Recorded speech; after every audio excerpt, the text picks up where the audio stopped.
Welcome to Real Estate Coaching Radio, starring award-winning real estate coaches and #1 international best-selling authors, Tim and Julie Harris. This is the #1 daily radio show for realtors looking for a no BS, authentic, real-time coaching experience. What's really working in today's market, how to generate more leads, make more money, and have more time for what you love in your life. And now your hosts, Tim and Julie Harris. Thanks for joining us today. This is Tim and Julie Harris, and our podcast is Real Estate Coaching Radio. Today we're discussing our top 20 real estate market crash predictions. What will happen next for the housing market? How can the real estate industry and real estate agents prepare now for what might be a long inflationary recession? On today's Real Estate Coaching and Training Show, we're going to share with you our top 20 predictions about what happens next. And here's a hint. This is not like the last time. So please go ahead and like as well as subscribe to our channel so you won't miss any new podcasts. We have something new for you every single weekday. So go ahead and add your comments and questions below, and we'll be sure to get back with you with a response. And for all of you on iTunes, the dozens and dozens of you that have given us 5-star reviews on our daily podcast, on this very podcast, thank you for doing so. We certainly appreciate all your support. So we are getting right to point number 1. Now, these are our predictions, but I want to preface this because we always have to remind ourselves that a lot of you guys listening and discovering us will be for the first time. Julie and I have been in the real estate business for almost 30 years. Basically, we've been married for 31 years. We bought our first house when we were 22 and 23. And our first full year in real estate, selling real estate, we sold over 100 homes in our early 20s. So and basically about 10 years after that, we started training, coaching and training agents. And the reason I'm telling you that is because it's important that you start being very careful, frankly, more discerning who you're receiving your information from, especially if you're on YouTube, for example, because many of the YouTube coaches, they haven't been through any cycles of real estate, let alone 4 cycles of real estate. Now, to call this real estate cycle, what we're experiencing now, just another sort of normal recession, is absolutely a misnomer. Julie and I think that overall, what we're experiencing and going to continue to experience for some time to come is going to be essentially a life-changing event for all of us. And that could be a good thing and that could be a bad thing. It's just depending on how you react. But the housing correction back in 2007 is frankly nothing compared to this. This is going to be something that's going to profoundly affect how all of us actually, frankly, interact with the economy, interact with each other. And this is going to be somewhat similar to the recession that lasted for 10 years, starting in 1971 and ended in 1981. But most importantly, there's been other, essentially economic setbacks. I call it what you will, trying to take the edge off a little bit here, because Julie and I are certainly not doom and gloomy, and I don't want to seem that way. But the reality of it is that these are the types of events, these are the types of, I think, historic events that forever change our collective memory of what can actually happen in the economy. And again, there are good things that will come from this, this big, huge shift we're going through, and there'll be bad things. The choice for you is to make sure you are having the good things happen, because the greatest fortunes of man and woman, obviously, have always been made during the greatest times of change. And I think when we go through these predictions, you're going to see not all of these are bad. Some of them are going to be bad if you don't essentially take the right actions. So we're going to tell you the prediction, and then we're going to coach you and train you, and hopefully you'll listen as to what actions you should be taking. I'm going to get to point number 1. Commissions will go up. They will not go down. How about that? That is true. News. That's right. I mean, we can vamp about that forever. But the commission deflation, if you want to talk about deflation, the commission deflation that's been happening in earnest really over the last 10 years, especially in the buyer side of transactions, will go away. All of you are experiencing this. If you're working at all with builders, you're seeing the builders are starting to offer incentives. The builders are starting to offer more commission. But here's what some of you will be blown away when I tell you this. You're going to start seeing above market average commissions being offered not only on new construction, but that's going to start happening in some cases on resale as well. In other words, let's just say, we don't know what your commission rate is, but let's just say your commission rate now in your marketplace has fallen to 2%. And you used to talk to the old people, and they used to tell you about the old people. the olden people, how they used to tell you about the time when it was 3%. Back in the good old days. Back in the good old days, like 5 years ago. And now what you also don't know is back in 2007, 2008, 2009, in the 3 recessions before that, it was not abnormal to see a buyer's agent commission go above 3%. Guess what, kids? The pendulum is swinging the other direction. Point number 2, Julie. Point number 2, the buyers who remain in the market are more serious and more qualified with less competition. All of you buyer agents out there should be sighing a sigh of relief right now. And Tim, I'm looking for somebody to post a chart. The relationship of agents looking at how much gas and with the cost of gas they're putting in their gas tank versus how much they're actually using their buyer pre-qualification script now. There is some kind of intersection of those two. Well, how about but it's good news for buyers. How about those absolutely artistic, well done, hilarious memes that have been floating around mostly on Instagram, where they show the Barbie who's the buyer's agent Barbie and the Barbie who's a listing agent Barbie. Yes. And now I think you're going to basically see those same images perhaps flipped, images flipped. I mean, but the truth is, guys, is we're in a long-term seller's market. That's not going to change.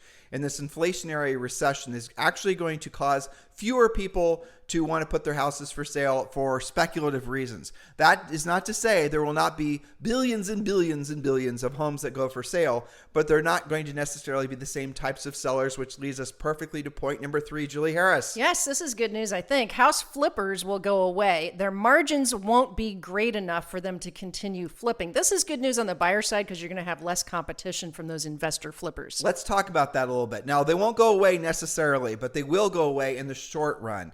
So what's going to happen, like, for example, Julie and I got pitched on a really sexy real estate syndication deal for a bunch of apartments in Austin. And this was given to us probably 90 days ago. And I looked at it and the numbers were good. They weren't great, but good's good enough. And so when Julie and I were thinking about investing in it, we were going to be a limited partner. And then guess what happened? I'm now asking for more details. I want to know about what's the terms of the loans, of the long term of the money that's on it. What kind of guarantees do you have that the labor prices aren't going to go up? What kind of guarantees do you have? Because this is just basically dirt now. What kind of guarantees do you have that the cost of materials won't go up? Well, they had none of those guarantees. So in other words, what was appearing as a good deal was probably a money losing deal because of the fact that what's happening right now is we're in this transitionary time. And house flippers, a lot of house flippers that were borrowing short-term money, in some cases hard money, are going to find themselves on the wrong end of the balance sheet because of the fact the markets change so fast on them. I'm thinking of all of you guys in California, so you got to be really, really careful.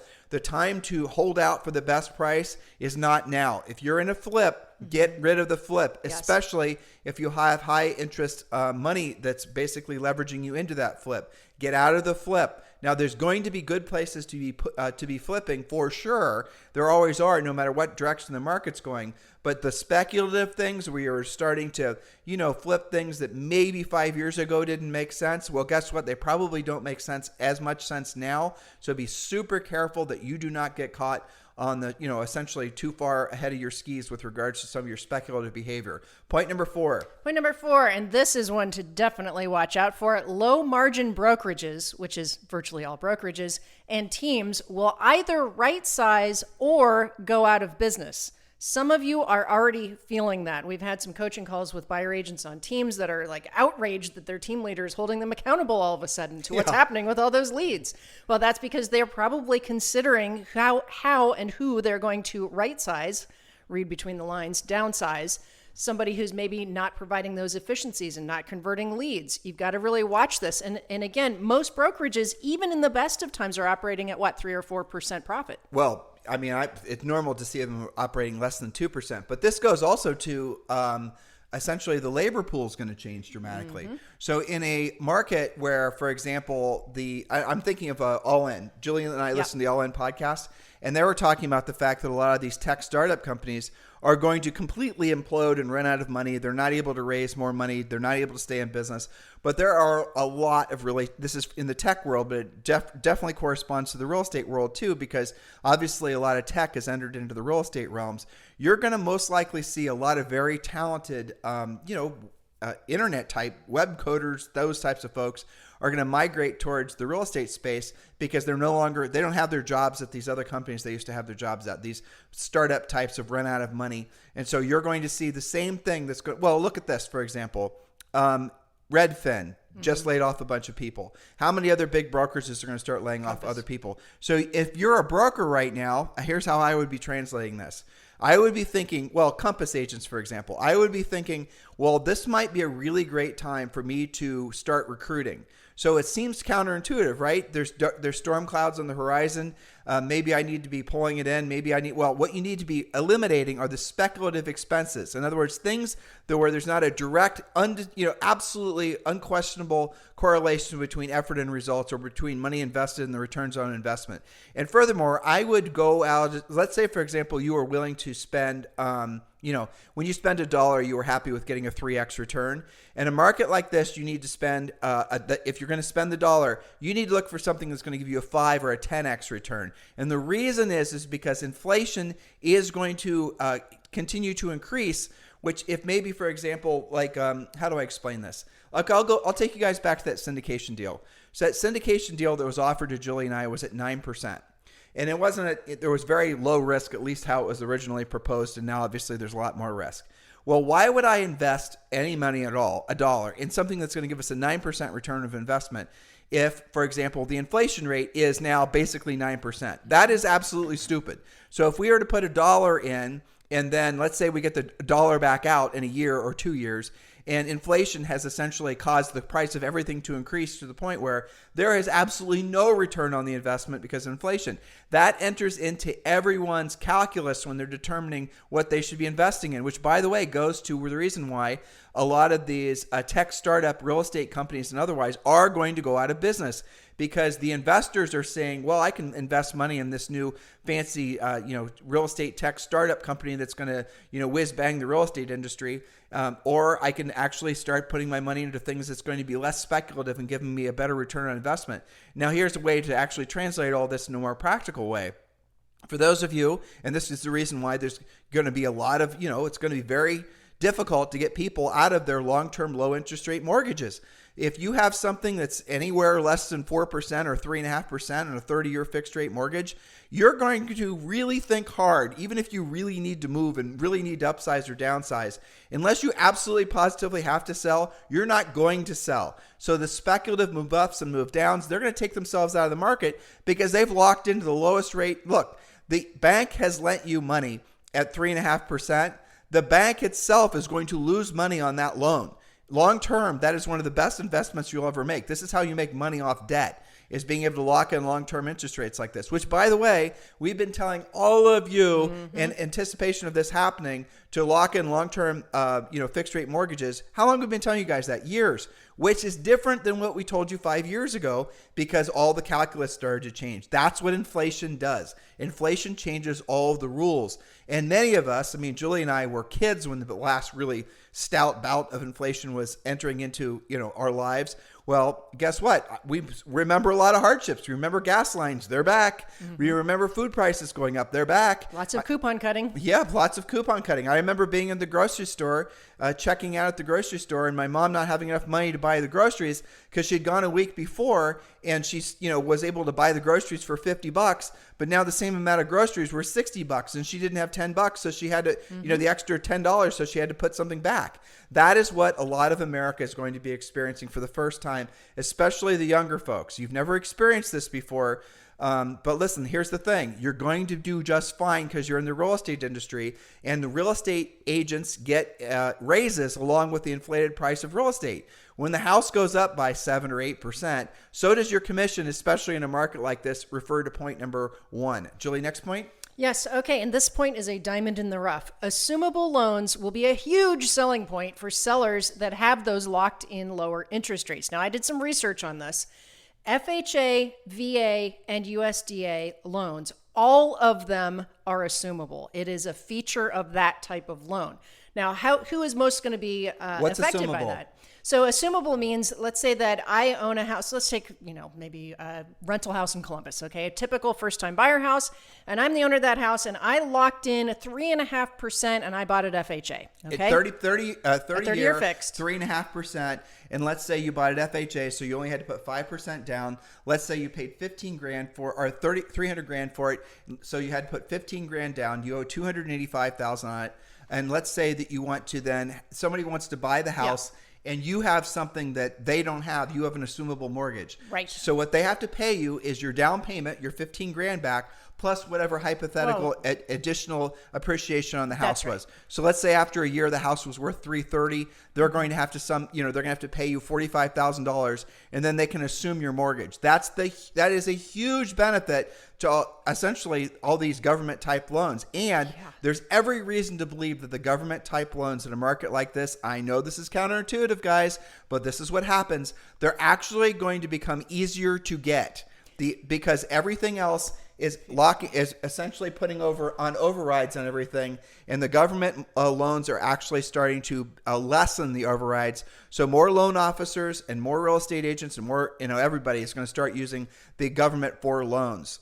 Yes. So as a listing agent, to go back to our assumables, if I've got that house for sale for $330,000 and the neighbor's house is for sale for $330,000, my house is going to sell faster because I've got that assumable lower interest rate. The thing that you guys don't realize, because you've never actually, maybe this is the first time you've ever heard of it, you are not asking that question when you're taking a listing, right, if they know that it's assumable or not. You have to start asking that. And there is a place in the MLS when you enter a listing to check off if it is an assumable loan. You also might start seeing some seller financing creep in and some other creative stuff. Thank you for reminding me. So let's say your buyer doesn't have the $45,000 down to buy the house I just described to you. Well, that doesn't mean the seller can't give them this is how Julie and I got our second property. The seller can actually give them a second mortgage. So you will assume the first mortgage, you'll assume their FHA loan, and let's say then you as your buyer or the buyer you're representing then has to put down, let's say $15,000 or whatever. That added $30,000 that the seller wants out of the house, they'll then give that to your buyer as a secured second mortgage. It's leaned against the property. It's filed properly. Yeah. Right. It's filed properly. It's completely, there's little to no risk to the owner. We can get into all that in a separate podcast. But the reality of it is these are all the types of things that we are predicting are going to start becoming more prevalent. More people will talk about this. Now, again, a lot of these things, most of you, really all of you, you've never experienced anything like this before. That's the reason this is the best time for you to join Premier Coaching. We have made joining Premier Coaching an absolute no-brainer for you. All you have to do is text the word Premier to 47372. Text the word Premier to 47372.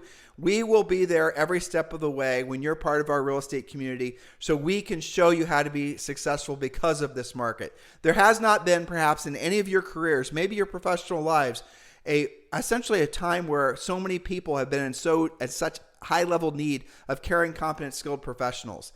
And in real estate industry right now, because of these times of change, how many agents do you know that even know how to get price changes? How many agents do you even know that know any of the things like what we just shared with you? Virtually none, unless they've basically been in the business forever. But even if they've been in the business forever, doesn't mean they actually did any deals like this. So they're not going to know how to actually make this the market, thrive in a market like this. Well, you will when you become a Premier Coaching client. So text the word Premier to 47372. Text the word Premier to 47372. And you are also going to receive all of our scripts, objection handlers, social media plans, 90-day massive action plan, real estate treasure map. You get all this stuff for free the second you join Premier Coaching.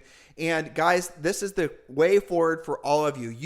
Many of you, the words that we're hearing from most of the places and the people we talk to, agents are freaking out. Tim and Julie, tell us what to do. Agents are freaking out. What should we do? What should we be focusing on? We're telling you. That's what Premier Coaching is all about. No obligation, no strings attached. Text the word Premier to 47372. If you don't want to text, or if you're outside of the continental United States, that's fine too.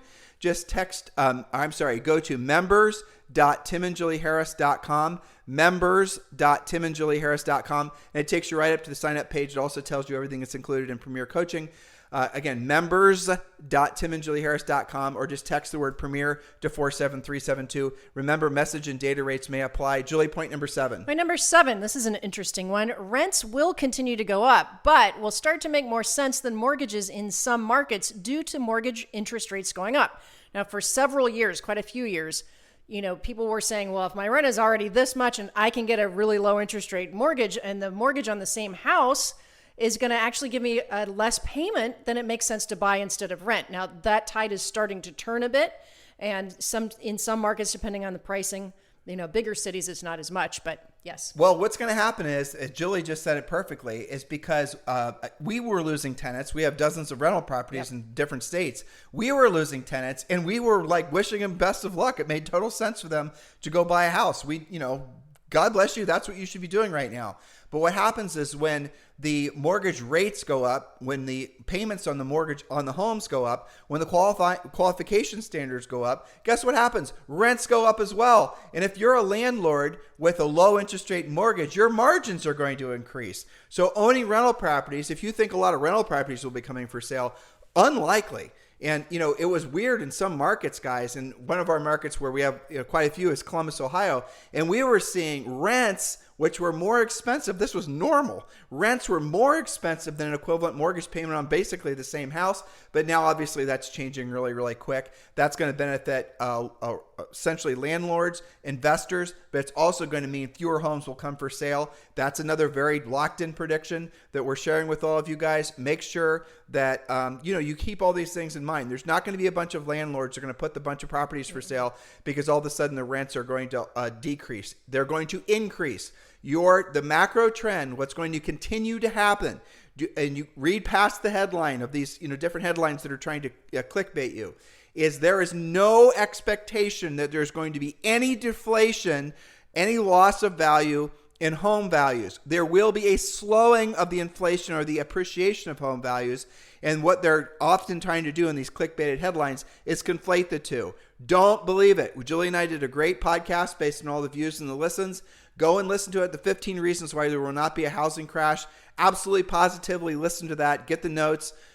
Pay attention. Focus on it. And I don't know if you guys follow all this stuff like Julie and I do, but pretty much everybody, I'm not saying they listen to our podcast or whatnot, but maybe they did. Everyone is essentially saying the same exact things that Julie and I did months ago when we created that content for all of you. So don't believe the hype. There's not going to be a housing crash. There will be a slowing of the appreciation or slowing of the inflation. Now, that said, there will be pockets of housing around the United States that are going to be affected by what we believe to be a recession that is either here or soon to be here. And there'll be certain industries and businesses that are going to be adversely affected. Those businesses might be essentially, for example, I remember very well, Julie and I were, again, we use Columbus as an example because we know it best because that's where we were from. But when Julie and I were selling real estate in Columbus, Ohio, there were markets that were red hot no matter what the interest rates were, no matter what that was going on in the economy. We started selling a lot of real estate back when during a recession, actually. That was one of our first real bouts of having to learn how to do some of the things that we're sharing with all of you guys all these years later. But what we saw was in Columbus, there was a major employer. And that major employer, because of the fact that there was a recession going on, had to lay off people. Well, there were several new, or mostly newer home subdivisions. The houses were built around this major employer, and all those houses went on sale. A lot of them went into foreclosure. So you would drive maybe 45 minutes one direction, and houses there were like 10 offers for whoever one house for sale. 45 minutes the other direction, there are 45 houses for sale, one after another, after another, after another. That's what you're going to have to learn how to work in both markets, because you need to be the agent that's going to help solve other people's problems, and people's problems in a market like this are going to be more complex. That's the reason that you join coaching. Julie, next point. Point number 8 is the macro trends of people moving to the countryside and secondary markets will continue. Voluntary simplicity, the term most of you don't know, that means voluntarily kind of shaving back your costs and having maybe a little bit more affordable lifestyle. That's voluntary simplicity. And Starlink, we've talked about that before, are of course factors contributing to this, but the secondary markets that are still close to big cities will continue to be popular and a good place to invest. Well, so let's actually drill down on that because it's kind of a funny point. There was, and I'll tell you, if again, some of you guys will appreciate this because you'll remember, Back during the first '07, there was a big group of people, and it made total sense, frankly, at the time, who just said, you know what, I don't need this expensive lifestyle anymore. I don't need to live in this expensive house. I don't need to have a dry cleaner and 3 cars and whatever. So they decided to actually cut back and pare back. And that movement, which was called voluntary simplicity, it then dissipated as the market started to come back. A lot of those people got frugality fatigue, which was another funny term that came as a result after the housing crash. People got tired of doing staycations. There's another one. By the way, if you guys noticed, the word staycation is back. So these are all just, these are kind of predictable trends. But as far as the voluntary simplicity movement, that's where the tiny houses movement came from. That's where a lot of these people that were like thinking that they can live in vans their whole life came from. Van life. Exactly, van life. These are all the types of things that basically came from the last recession. Do you see how it can change society forever? I mean, I remember Julie's grandma, Minnie, that was her name. Was that her birth name? Yeah. That's crazy. Minnie Francis. Minnie Francis. All right, so she was somebody who lived through the Great Depression. And when Julie and I would go over to her house, she had mostly, not her grandfather, just hordes of rubber bands and mason jars and old time magazines and just all kinds of things. Why? Because she had gone through the Depression. She saw her mom and her grandma save all this stuff because those things had value. Those were like, you could trade rubber bands, you could trade mason jars, you could trade, canning. She was deep into canning because you could trade food, right? And those old magazines and whatnot, you could burn in a fireplace if you couldn't afford wood. But that changed. It wasn't like she was still trading, mason jars. It wasn't like she was still burning wood or newspapers in her fireplace. She actually had that become part of who she was, someone who nowadays people would call hoarding. Back then they would call it smart. You see all these types, well, maybe hoarding is not the same thing, but you guys get the point. These are the ways that people are forever changed. It's our collective unconscious actually starts changing the frequency ever so slightly because we all become aware that the incredible abundance that a lot of us have experienced for a long period of time was predicated on things that were not sustainable. That's what a lot of us are going through now. But you do not have to be somebody that's going to live in a van. You can actually realize that these changes are natural. There's a lot of good things that come from this. I mean, frankly, a lot of those little micro houses, they're tiny houses. Those are pretty badass. Cool. Yeah, they absolutely. are. All right, next point. Great home office. Okay, so point number 9, employers, not just in real estate, but employers at large, will have to allow for continued remote working in order to keep their best employees. This matters to you guys who are showing houses we did a whole podcast about being overly particular. Why can't you find a house for your buyers? Because you're searching this micro thing. Find out if maybe working remotely is an option for them so you can expand your search. They'll probably end up spending less money, not more. Well, this also goes to why a lot of you should be expanding not just to your state, but maybe to other states as you start to see it's normal for, people to migrate from one city to the other. They're going to go from San Francisco down to LA. They're going to go to LA to, maybe New York. You guys get the point. And there's a lot of you listening right now who have brokerages, who have offices in these different markets. I know a lot of people, agents, coaching clients that have licenses in these different states so they can actually help them in different states. That's really smart. The point being is, it wraps into the previous point too. Expect these macro trends of people moving away from these densely populated, very expensive places to live. Now, they were moving away before because of the pandemic and they want to get away from COVID. At least that was the straw that broke the camel's back. But now a lot of that movement and those macro trends is going to be turbocharged because now people are going to say, not only have I come to like the idea of having a simpler life, I also like the idea of being able to cut my expenses. I also like to be able to, I'm never going to go back to going into an office. And then Starlink, Julie and I have that here in Murphy, North Carolina. It works great 90% of the time, and it's $100 a month. And we were paying, what were we paying? Viasat, like $650 for everything we have to do. It's ridiculous. And you can do the same. And by the way, Starlink, here's the amazing thing. They have a feature where you can put the Starlink on your van if you wanted to be mobile. Some of you're going to see people, and we saw this again after the last big housing correction, who basically cashed out, bought really bitchin' RVs, and you know what? They're still on the road to this day. That's true. And they live in the RV and they work in the RV. So there's a lot of famous social media people who are writing books and doing great, just different sort of content creation, who are living in different places all over the United States primarily, who are living in mobile vehicles. Look, I'm not suggesting you guys do that, but I'm suggesting those are the types of trends that came as a result of the last big, housing debacle. Now, the things that are going to come as a result of this big inflationary bout are going to be 10x more, I would say, I wasn't going to say the word severe, but 10x more, what would be the word? Significant. Significant, yeah. Sure. Impactful. Yep. Yes. Now, point number 10, this is one of my favorite points for you guys. For sale by owners, otherwise known as unrepresented sellers, will get their butts kicked and be easier to convert. Why?